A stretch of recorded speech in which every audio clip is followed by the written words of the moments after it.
Howdy, this is my CSCE 310 Project 2. This is the demo for that, and I will be going in order of the requirements that the rubric has listed. So let's begin. Let's start the desktop app. As we can see, we have connected the database, the Redis database, and spun up the local web server, but we'll get into that later. So the first requirement is that a user can list a product for sale. So if we go into the cell view, we can see here is our cell view. Okay, the database should contain a list of all users, so actually let's open this up. And we can see that there is a list of users. I believe we can go user, if we search that, yep, all the users up here. Okay. So what's next? So now let's have a user add a product to the database. Okay. So let's go product ID, let's call it 2 because we don't have a product 2. If we did have a product 2, it would just update the product 2. Let's say these are shallots. The price of these shallots will be $2.50. The supplier ID will also call that 2 just because we do not have a user ID 2 yet. And again, we don't want to update an old value. Supplier name, we will call it shallot supplier. And then the quantity, let's say we have 100. So now if we add the product to the database and refresh it, we can see that we have both a product 2, which matches the values we inserted here, and a user 2, who is the shallot supplier. Right, next, we want to update a value. So by keeping the product ID and supplier ID the same, we can actually update these values. So let's just make a change for the user. Let's call it shallot supplier because that name sounds better. And then for the actual product, let us both change the price and the quantity that we have. So now if we press update product, product 2 is now updated to $2.99 and $150. And we now updated the name from shallot supplier to shallots supplier. And if we just press update again, let's say we want 151 instead, and we don't want to update the user, the product will get updated and the user will not. Okay. Next, we want to delete the product. We only need the product ID for this, so if I press delete product, as you can see, the product is now gone from the database, but the user is kept, just for posterity's sake. And let's add this back into the database. Okay, cool. So now let us read the product, and for this I'm going to demonstrate that you only need the product ID. So say I want to read the value of shallots, which would be these. This would be a product, and then boom, it comes up with all the values.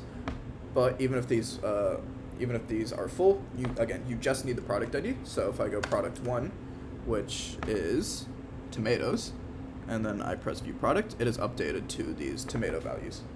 So that is all of requirement 1. Requirement 2 says that a user can buy a product. This is once again implemented as part of the desktop app. The first thing is that a user should be able to view all the products.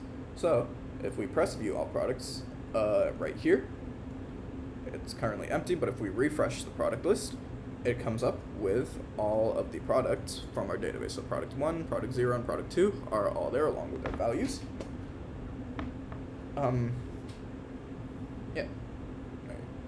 So now we want a user to be able to buy one product in each transaction.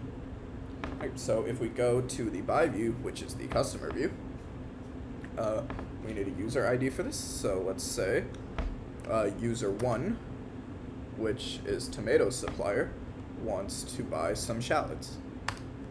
So we'll put in the shallot item ID, which is 2.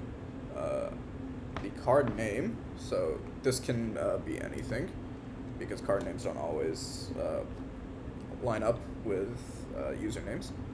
So we'll call ourselves tomato supplier just for posterity's sake. Card number, this needs to be a 16-digit number, so we'll just do 2, 3, 4, 5, 6, 7, 8, 9, 10, 11, 12, 13, 14, 15, 16. Card expiration is in the form of month, year. So once again, we'll just do that. And then card CVV is a 3-digit number. So now, if we press buy product and refresh, the first thing we'll notice is that if we go to product 2, it was actually decremented by 1 because 1 was bought. And we also have a payment here with a randomly generated ID, which, so this shows that the payment did in fact go through, and it has all of the card details. All the credit card details, I should say, sorry. I'm also reading the rubric at the same time to make sure I don't miss anything. So that was all the requirements for part 2. And for part 3, this requires the web server, which is on port 3000 currently. So let's open up a new web browser here. Now, if I navigate to localhost 3000, we can see we've entered the system. And now, if we want to be able to search, because the search for products given a product range, we will use the RESTful API template, which I have copied in another browser. Let me pull this. Okay, so I have it here. And this shows that we're searching products with a minimum price of 0 and a maximum price of 100. And if we press enter, it shows all the products that have these values in there. So yeah, that should be it. Let me read over the rubric requirements one more time. Oh, I guess I should show that if I exit the application and stop it, if I try to navigate to this page again, it doesn't work. It just holds stuck there forever. And then just prove that localhost 3000 also does the same thing. So that was proof that this was on this web server. Okay, that should be it. Thank you.